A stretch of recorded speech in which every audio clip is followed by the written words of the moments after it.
Welcome back to National Report. The fallout over the leak of the Supreme Court draft opinion on abortion continues. The case in question, Dobbs versus Jackson, will determine whether or not a 2018 Mississippi law which bans abortion after 15 weeks is in fact constitutional. Joining us now for more is the governor of Mississippi, Tate Reeves. Governor, great to have you on National Report this morning. How are you? I'm doing great this morning. Thank you so much for having me on. Hope you're doing well also. Yeah, it's our pleasure. Thank you. Mississippi now one of 21 states with trigger laws that would put strict restrictions on abortions if Roe v. Wade is in fact overturned at some point, possibly next month. If this leaked opinion is accurate, do you see Mississippi going beyond that 15-week ban? Well, that's very important to use the term if. We went before the court on this 15-week ban. Obviously, we asked the court to overturn Roe v. Wade because we believe that Roe v. Wade was incorrectly decided by the Supreme Court almost 50 years ago. And because of that, 63 million American babies have been aborted since that time. Mississippi has a law that was passed also in 2007. And in that 2007 law, it would go beyond the 15-week ban, and it would go to ban abortion in all cases, with the exception of rape and life of the mother. That would be instituted if, in fact, the court decided to overturn Roe. Yeah, it's interesting because so many Americans are for abortion restrictions.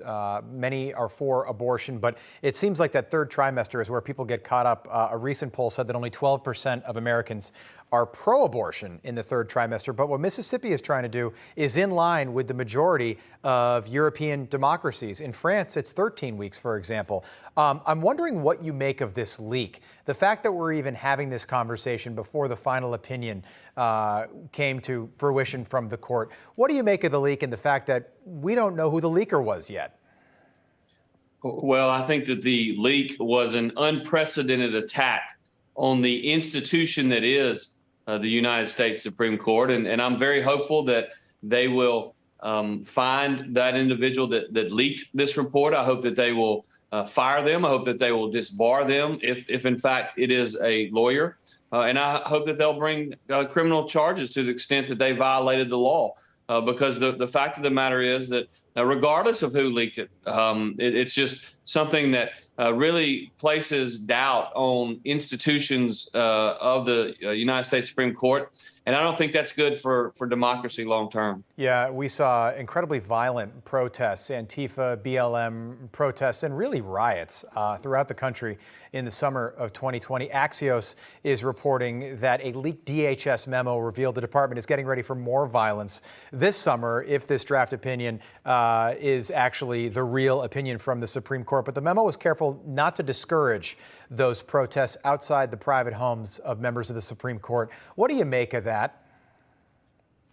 Well, I think that the protest outside of individuals' homes is wrong. I think that these individuals that are using these occasions for the politics of the day to lead to violence is wrong, and I think that we as a country must recognize that in a democracy there are different people that are going to have different opinions on different topics, and it's incumbent upon all of us to not necessarily agree with those opponents, but at least respect their right to have a different opinion. And so I think that the protesting outside the justices' homes, number one, I think it's going to backfire. I don't think it's going to help those individuals change the minds and hearts of those Supreme Court justices. Look, when it comes to major cases like Roe v. Wade, every single one of these sitting United States Supreme Court justices have thought about this case since they were in law school.